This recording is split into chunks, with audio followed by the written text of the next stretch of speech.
여러분 안녕하십니까? 우리 지역의 코로나19 상황이 날이 갈수록 더 심각해지고 있습니다. 대전과 충남이 마치 경쟁하듯 연일 신규 최다 확진자 기록을 갈아치우면서 주말 동안에만 500명 가까운 확진자가 쏟아졌습니다. 결국 오늘부터 백신 패스 의무 적용이 식당과 카페는 물론 영화관, 학원까지 확대됐는데요. 연말 대목을 기대했던 자영업자들은 단체 예약 취소가 잇따르면서 울상을 짓고 있습니다. 장석영 기자입니다. 지난달 30일 시작된 대전 요양시설에선 누적 확진자가 200명을 훌쩍 넘겼습니다. 대부분 7, 80대 고령 환자와 입소자로 70대와 90대 각각 1명이 사망했습니다. 그러는 사이 대전의 하루 확진자 수도 연일 100명을 넘기고 있습니다. 지난 1일 하루 최다 166명, 3일엔 126명, 4일 142명, 어제도 106명이 양성 판정을 받은 겁니다. 충남은 더 심각합니다.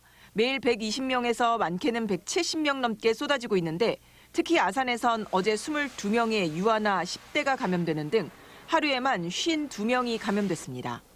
이러다 보니 중증 환자 병상을 늘렸음에도 대전은 100% 찼고 충남도 1개 남았습니다. 퇴원을 하는 경우에 또 바로 또 입원이 돼서 거의 100% 가동이 되고 있는 상황입니다. 그 이상의 환자가 나올 경우에는 충청권하고 가까운 타시도에 이제 환자를 보내는 쪽으로 중수본과 협의해서 진행을 합니다. 확진자 폭증으로 오늘부터 사적 모임 인원이 12명에서 8명으로 줄었고 방역 패스 의무 적용 시설은 식당과 카페, 도서관, 영화관, 학원 등 16종으로 늘어 대부분의 다중 이용 시설이 포함됩니다. 일상 회복이 시작된 지 한 달여 만에 시작된 방역 패스 적용 첫날. 소상공인들은 허탈감을 감추지 못합니다. 당장 연말에 들어왔던 단체 예약이 줄줄이 취소되고 있기 때문입니다. 올 12월 같은 경우는 정말 기대를 많이 했는데 다시 그런 원점으로 돌아간 것 같아가지고 또 어떻게 보내야 될지 걱정도 많고 좀 막막하기도 합니다. 방역 패스를 일일이 확인하기 위한 QR코드 시설 설치와 추가 인력까지 당장 필요한 상황. 2년여 만에 겨우 연말다운 연말을 기대했던 업주들은 걱정이 이만저만 아닙니다. 매장을 이용하시는 분들도 눈치를 좀 살피시는 부분도 있고 방역 패스도 적용 부분에서도 백신을 맞지 않거나 2차까지 완료 안 되신 분들 이용하시는 부분 좀 많이 불편하신 부분들이 좀 있는 것 같습니다. 당국은 방역 패스는 사업주와 시민들의 혼란이 없도록 일주일의 계도 기간을 거칠 예정으로 이후 특별 점검을 강화하기로 했습니다. TJB 장석영입니다. 수십 년 된 옛 충남도청사 향나무를 무더기로 훼손한 대전시청 공무원 4명이 검찰에 송치됐습니다. 대전경찰청 반부패 수사대는 지난해 옛 충남도청사 리모델링 과정에서 식재된 향나무 128그루와 청사 건물 일부 등을 무단으로 폐기, 훼손한 혐의로 당시 담당 과장 A씨 등 공무원 4명을 검찰에 불구속 송치했습니다. 지난 2월 국민의힘 측은 옛 충남도청 리모델링 공사를 하면서 소유권자인 충남도의 승낙 없이 향나무를 베어낸 대전시 관계자들을 고발했으며 직무유기와 건축법 위반 등의 혐의로 함께 고발됐던 허태정 대전시장은 증거 불충분으로 불송치 처리됐습니다. 천안의 한 산란계 농장에서 고병원성 조류 인플루엔자가 발생했습니다. 축산 농가들이 비상이 걸린 것은 물론이고 소비자들도 가까스로 진정된 달걀 값이 또 오르지 않을까 걱정하고 있는데요. 농림부가 달걀을 생산하는 전국의 산란계 농장들에 대한 긴급 점검에 들어간 가운데 제주도는 충남산 가금류와 달걀 반입을 일체 금지하기로 했습니다. 상태가 심상치 않습니다. 조혜영 기자입니다. 증기를 이용해 33만 마리의 예방적 살처분이 진행되고 있는 천안 풍세면의 산란계 농장입니다.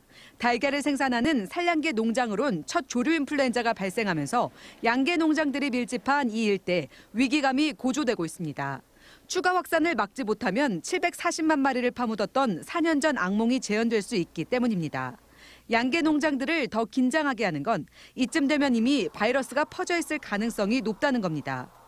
내부적으로 어떻게 판단했냐면 바이러스가 많이 퍼져 있다 보니까 바이러스를 농장에서 막는 것도 한계가 있고 단지 방역을 철저히 해서 그 감염 요인을 낮출 뿐이지 근본적으로 막는 건 힘들다.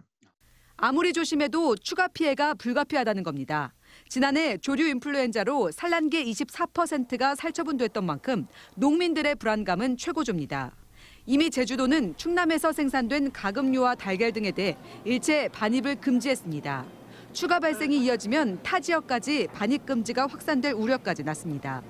농림부는 주말부터 오늘 새벽까지 전국의 축산시설과 차량을 대상으로 일시 이동 중지 명령을 내렸습니다.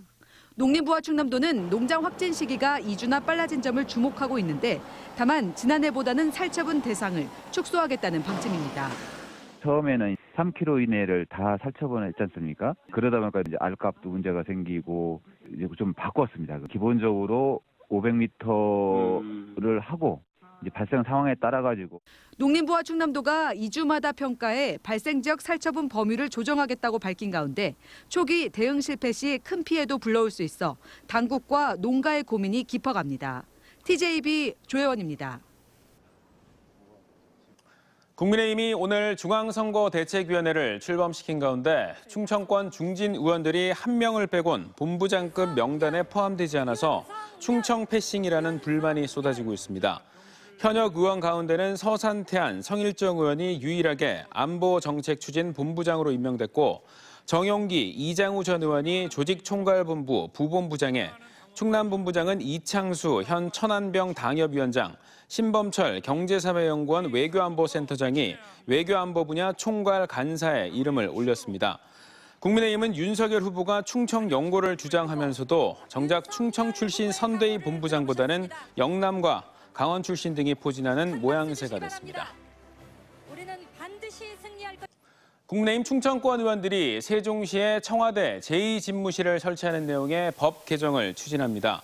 국민의힘 정진석 의원은 같은 당 홍문표, 김태흠 의원과 함께 세종시에 청와대 제2집무실 설치를 골자로 한 행복도시 특별법 개정안을 조만간 대표 발의할 것이라고 밝혔습니다. 정 의원은 중앙행정기관들의 세종 이전이 사실상 마무리되고 국회 세종의사당까지 설치되는 상황에서 청와대가 외로운 섬처럼 서울에 남아있을 이유가 없다며 법 개정 추진 배경을 설명했습니다. 일주일 전 119 구급대원이 직접 보낸 제보입니다. 심정지 환자인데 가까운 병원을 가지 못해 20km 떨어진 병원에 가다가 결국 환자가 돌아가셨다. 뇌경련 환자 병실 못 구해서 1시간 동안 구급차에서 헤매다가 심정지 발생했다. 자, 이렇게 코로나19 이후 응급실 이송 대기 시간이 크게 늘었는데요. 이를 해결할 수 있는 시스템을 전국 최초로 대전 소방본부와 충남대병원이 공동으로 개발했습니다. 이수복 기자입니다. 응급 환자가 구급 차량 침대에 누워 있습니다. 구급대원이 환자의 증상을 살피고 환자분 지금 어디가 가장 불편하세요? 다른 불편한 곳도 있으신가요? 혈압과 맥박 등 건강 정보를 입력합니다. 잠시 뒤 화면에는 이동거리와 시간, 증상 상황에 최적화된 응급실이 표시됩니다. 대전소방본부와 충남대학교 병원이 머리를 맞대고 개발한 실시간 병원 정보 공유 시스템입니다. 구급대원과 병원이 환자의 상태를 공유하는 체계는 기존에도 일부 있었습니다. 하지만 이렇게 구급대원이 구역별 병상 현황을 한눈에 살피고 배정에도 참여하는 시스템은 전국 최초입니다. 환자의 건강 상태를 입력하면 유럽 선진국에서 활용하는 응급 환자 중증도 분류 기준에 맞춰 대학병원급인 레벨 1부터 레벨 3까지의 의료기관 내 병상 현황을 안내합니다. 이후 구급대원이 즉시 입원 가능한 병상을 선정해 이송하는 방식입니다. 코로나19 대유행으로 중증 응급 환자들이 제때 치료를 받지 못하는 상황에서 시스템 도입에 따른 병원 이송 시간 단축은 큰 도움이 될 전망입니다. 코로나19 이후에 총 55분의 대전 지역에서 55분의 대기 시간이 발생을 했고 이 시스템을 사용하게 되면 대략적으로 병원을 선정하는 시간 20분 정도를 단축할 수 있을 것으로 기대됩니다. 특히 상급종합병원으로 응급 환자가 쏠리는 현상도 예방해 중증 환자의 생존율이 크게 높아질 것으로 기대됩니다. 응급의료는 공공성입니다. 실제적으로 본인이 얼마나 정도 아픈지 알 수 없는 상황이기 때문에 119 소방대원의 중증도 판단을 믿고 현재 시범 운영 중인 공유 시스템은 내년 1월 정식 운영에 들어갑니다. TJB 이수복입니다. 주변 사람들의 소셜미디어에서 얼굴 사진을 내려받은 뒤 온라인을 통해 받아둔 나체 사진의 합성에 유포한 20대 남성이 항소심에서 징역 3년을 선고받았습니다. 23살 A씨는 여성과 남성의 신체 노출 사진 등에 초등학교 동창생이나 친구 여동생 등 7명의 얼굴에 붙여 편집한 뒤 16차례에 걸쳐 자신의 소셜미디어에 올리거나 메시지 형태로 보내 성적 수치심을 유발시킨 혐의입니다. 1심에선 성폭력 특별법상 허위 영상물 편집, 유포 등의 혐의로 구속된 A씨에게 징역 1년 6월의 실형을 내리면서도 고도의 사진 합성 기술을 쓴 게 아니어서 합성 여부가 쉽게 판단된다며 일부 혐의는 무죄를 선고했습니다. 하지만 대전고법은 합성이 조잡하다는 이유로 일부 혐의가 무죄가 될 수는 없다며 징역 3년을 선고했습니다. 지역의 주택시장이 규제 여파에 따른 매수 심리 위축으로 냉각기로 접어들고 있습니다. 국토교통부의 10월 주택 통계에 따르면 10월 대전 지역의 주택 거래량은 1,787건으로 1년 전 같은 달 2,403건에 비해 25.6% 줄었고 전달에 비해서도 5.9% 줄었습니다. 세종의 10월 주택 거래량은 365건으로 전년 동기 대비 35.9%, 전달에 비해서는 42.1% 급감했습니다. 충남은 4,357건으로 전년 같은 달에 비해 12.5% 늘었지만 천안의 경우 1,467건으로 9.4% 줄었습니다. 2015년 시즌을 끝으로 2부 리그로 강등됐던 대전 하나시티즌이 7년 만에 K리그 1부 승격 기회를 잡았습니다. 모레 대전에서 열릴 강원FC와 승강 플레이오프 1차전을 앞두고 오늘 미디어데이 행사가 열렸는데요. 이민성 감독과 선수들은 꼭 승리해서 시민들의 염원인 승격의 꿈을 이루겠다는 각오를 밝혔습니다. 류재일 기자입니다. K리그 1부 11위 팀 강원FC와 벼랑 끝 맞대결을 앞둔 2부 2위 팀 대전 하나시티즌. 이민성 감독은 97년 도쿄 대첩 당시 강원의 최용수 감독 어시스트를 받아 자신이 골을 넣은 것처럼 이번에도 최 감독의 어시스트를 받아 반드시 1차전을 이기겠다고 밝혔습니다. 저한테 좋은 어시스트를 해서 저희가 꼭 승격할 수 있게 도와줬으면 좋겠습니다. 상대가 아무리 일부 팀이지만 저희는 도전자 입장에서 한번 선수들과 최선을 다해보겠습니다. 그동안 맹활약한 주장 박진섭과 안양과의 경기에서 역전골을 터뜨린 용병 바이오도 기회가 오는 대로 기필코 골을 터뜨려 강원을 잡고 일부 승격의 꿈을 이루겠다는 각오입니다. 두터운 수비벽을 어떻게 뚫을 것인지 좀 공격수들끼리 얘기를 하면서 플레이를 만들어야 되겠다는 생각이 크고 또 저희가 잘하는 플레이를 지금 계속 하다 보면 충분히 골은 들어갈 거라고 생각을 하고 있기 때문에 대전은 강원이 최용수 감독 부임 이후 공격 위주로 바뀐 만큼 상대 주 공격수를 철저히 차단한 뒤 바이오와 마사 등을 적극 활용해 역습에 나서겠다는 전략입니다. Se for, eu tenho que seguir fazendo meu trabalho dentro de campo e na hora que a oportunidade aparecer para que eu possa fazer o gol e ajudar os meus companheiros. 대전은 일부 승격의 염원을 담아 만여석의 티켓을 1,111원에 판매한 뒤 입장 수익 전액을 사회공헌기금으로 기부하고 당일 관람객들에겐 응원 타올과 핫푸드 등을 증정하며 대대적인 응원에 나섭니다.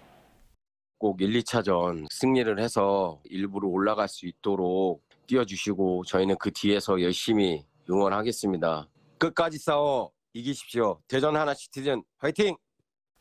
2015년 이후 7시즌 만에 1부 리그 승격을 앞두고 있는 대전 하나시티즌.